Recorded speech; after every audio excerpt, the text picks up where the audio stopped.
बोलो शिव पार्वती की जय।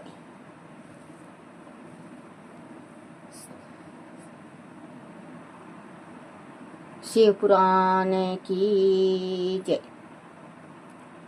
शिव पुराण में सदाचार, सोचाचार, स्नान, भस्म धारण, संध्या वंदन, प्रणाव, जाप, ज्ञात्री जाप, दान, तपो प्रायंत तथा अग्निहोत्र आदि की विधि एवं महिमा का वर्णन। ऋषि ने कहा, सुत जी, अब आप शीघ्र ही हमें सदाचार सुनाइए, जिससे विद्वान पुरुष पुण्य लोक पर विजय पाता है। स्वर्ग प्रदान करने व श्रवण प्रदान करने वाला धर्ममय आचार तथा नरक का कष्ट देने वाला धर्ममय आचारों का भी वर्णन कीजिए। सुत जी बोले, सदाचार का पालन करने वाला विद्वान ब्राह्मण ही वास्तव में ब्राह्मण नाम धारण करने का अधिकारी है। जो केवल वे दो वक्त आचार का पालन करने वाला एवं वेद का अभ्यासी है, उसे ब्राह्मण की विप्र संज्ञा होती है। सदाचार, वेदचार तथा विद्या, इनमें से एक एक गुण से ही युक्त होने पर उसे धीज कहलाते हैं, जिसमें सब लप मात्र में ही आचार का पालन देखा जाता है। जिसने वेद ध्यान भी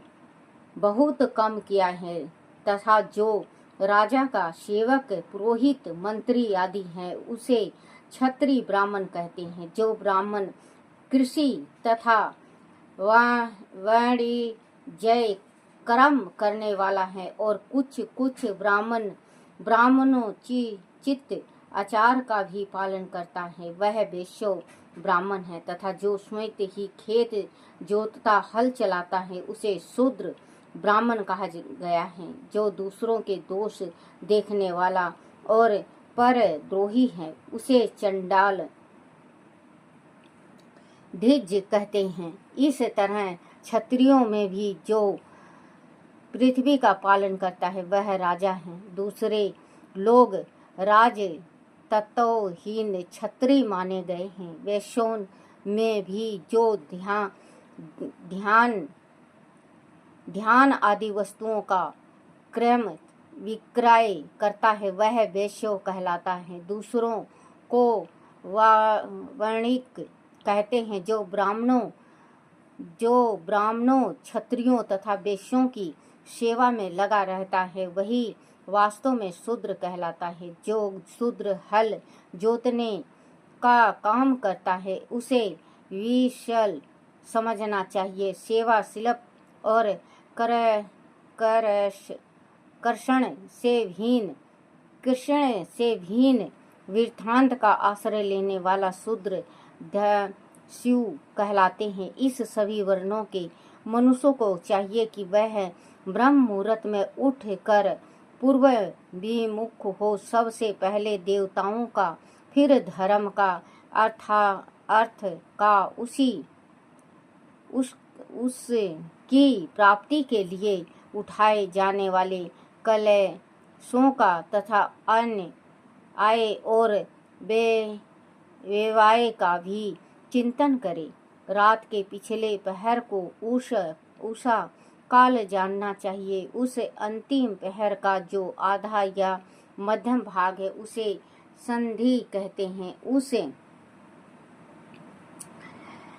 उस संधि काल में उठ कर धीजों को मल मूत्र आदि का त्याग करना चाहिए। घर से दूर जाकर बाहर से अपने शरीर को ढके रख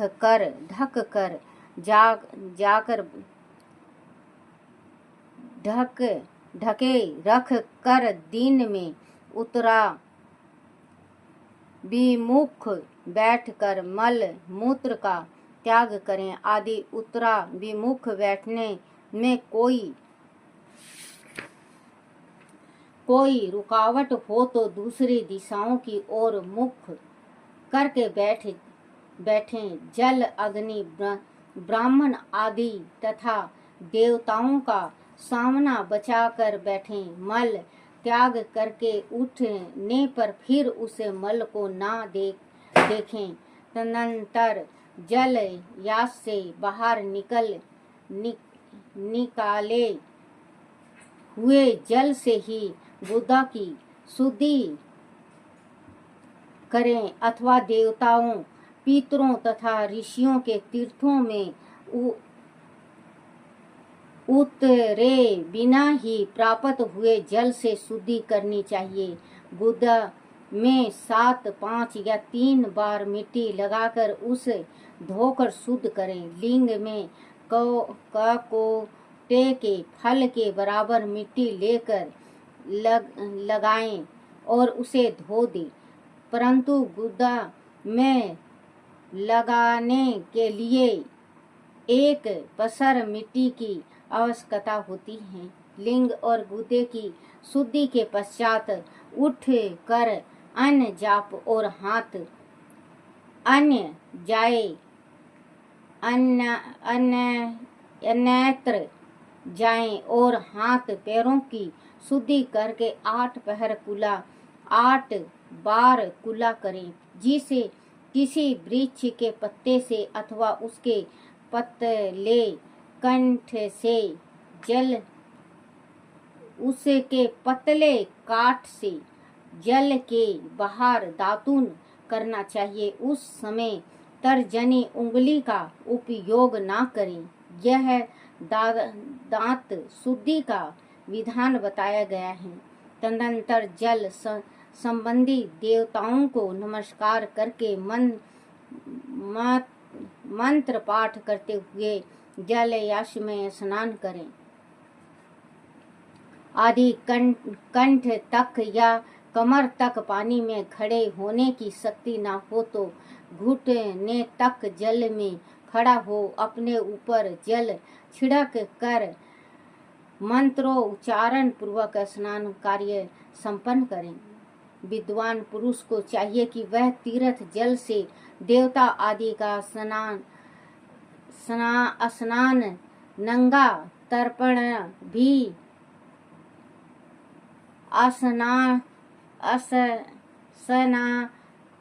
नाग तर्पण भी करें। इसके बाद धोती वस्त्र लेकर 5 कुछ कहें उसे धारण करें। साथ ही कोई उतरई भी धारण कर लें, क्योंकि संध्या साधन आदि सभी कर्मों में उसकी आवश्यकता होती है। नदी आदि तीर्थों में स्नान करने पर स्नान संबंधी उतारे हुए वस्त्र को वहां न धोएं। स्नान के पश्चात विद्वान पुरुष भीगे हुए उस वस्त्र को बावड़ी में कुएं के पास अथवा घर आदि में ले जाएं और वह पत्थर पर, लकड़ी आदि पर, जल में या स्थल में अच्छी तरह धोकर उस वस्त्र को निचोड़ें। भिजो वस्त्र को निचोड़ने से जो जल गिरता है वह एक श्रेणी के पितरों की तिरपति के लिए तिरपित के लिए होता है। इसके बाद जबाली उपनिषद में बताए गए अग्नि रीति मंत्र से भस्म लेकर उसके द्वारा तिरकुंड लगाएं। इस विधि का पालन न किया जाए, इसके पूर्व ही आदि जल में भस्म गिर जाए तो गिराने वाला नरक में जाता है। आपो ही इत्यादि मंत्र से पाप शांति के लिए सिर पर जल छिड़कें तथा यश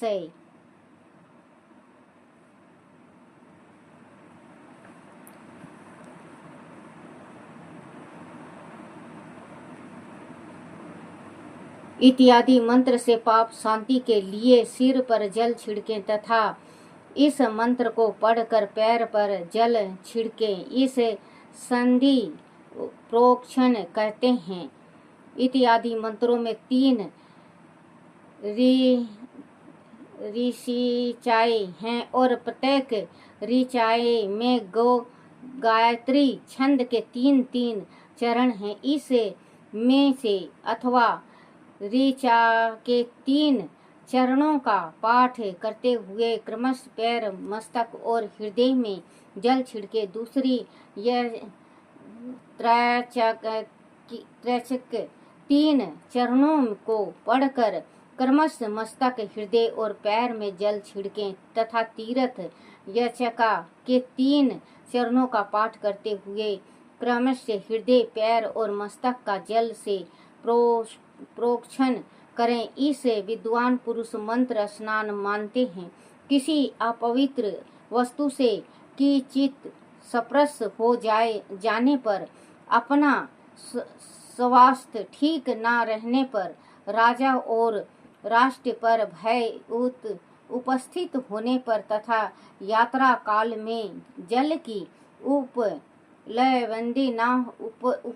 उपलब्धि न होने की व्यवस्था आ जाने पर मंत्र स्नान करना चाहिए। प्रातःकाल सूर्य यजमान इत्यादि सूर्य नुवाकस तथा सायंकाल अग्नि इत्यादि अग्नि संबंधी अनुवाकेश जल का आचमन करके पुनः जल से अपने अंग का प्रोक्षण करें।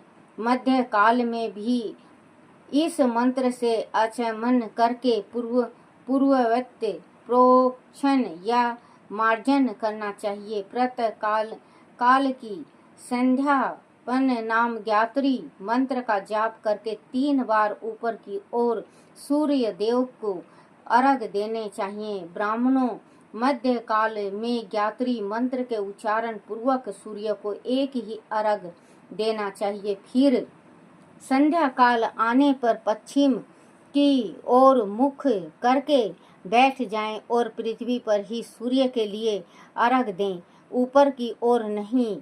प्रातःकाल और मध्याह्न के समय अंजलि में अर्घ जल लेकर अंगुलियों की ओर से सूर्य देव के लिए अर्घ दें। फिर उंगलियों के छिद्र से ढलते हुए सूर्य को देखें तथा उसके लिए संयुक्त प्रदक्षिणा करके शुद्ध आचमन करें। सायंकाल सूर्यास्त से 2 घड़ी पहले ही इसे हुई संध्या निष्फल होती है, क्योंकि वह संध्या काल समय नहीं है। ठीक समय पर संध्या करनी चाहिए, ऐसी शास्त्र की ज्ञाता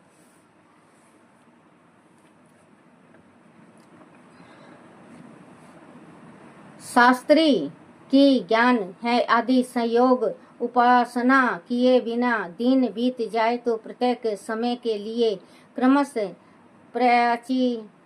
प्रायश्चित करना चाहिए। आदि एक दिन बीते तो प्रत्येक बीते हुए संध्या काल के लिए नित्य नियम के अतिरिक्त 100 गायत्री मंत्र का अधिक जाप करें। आदि नित्य कर्म के लुप्त हुए 10 दिन से अधिक बीत जाए तो इसके प्रायश्चित रूप में 1 लाख गायत्री का जप करना चाहिए। आदि 1 मास तक नित्य कर्म छूट जाए तो पुनः अपना उपासना संस्कार कराए। अर्थ सिद्धि के लिए इस गौरी, कार्तिकेय, विष्णु, ब्रह्मा, चंद्रमा और यम का तथा ऐसे ही अन्य देवताओं का भी शुद्ध जल से तर्पण करें। फिर तर्पण कर्मों को ब्राह्मण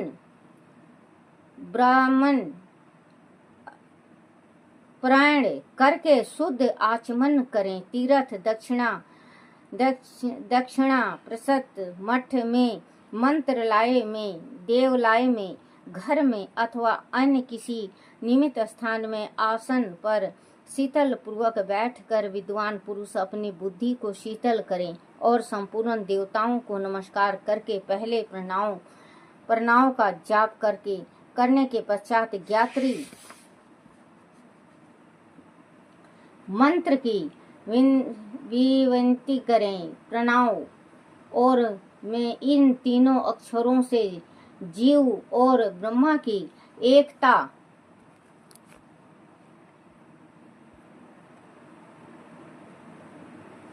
एकता प्रतिपदा होता है। इस बात को जानकर प्रणव ओम का जाप करना चाहिए। जल काल में यह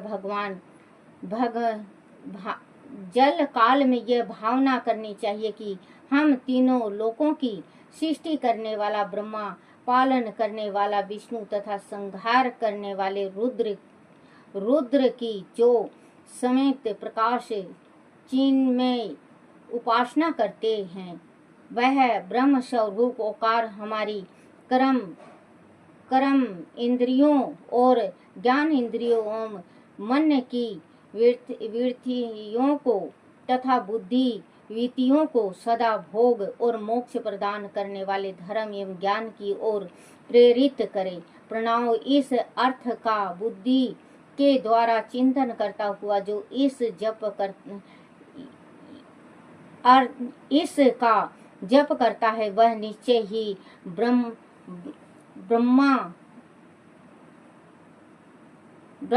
को प्राप्त कर लेता है। अथवा अनुसंध्या के बिना भी प्रणव नित्य जाप करना चाहिए। इससे ब्रह्म वातिक मूर्ति होती है। ब्रह्म तत्व की पूर्ति के लिए श्रेष्ठ ब्राह्मणों को प्रतिदिन प्रातःकाल 1 सहस्त्र गायत्री मंत्र का जाप करना चाहिए। मध्यम काल में 100 बार और सायंकाल में 28 बार जप की विधि है। अन्य वर्ण लोगों को जप की विधि है। अन्य लोगों को अर्थात क्षत्रिय और वैश्यों तीनों संध्याओं के समय यथा संध्या गायत्री जाप करनी चाहिए। बोलो शिव पार्वती की जय हो।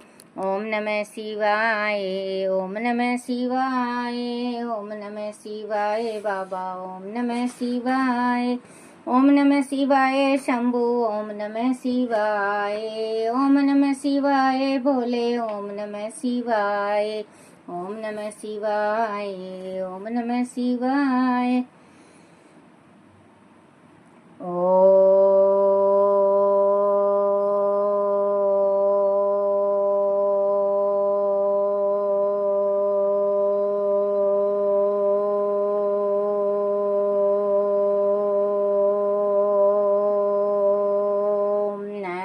शिवाय।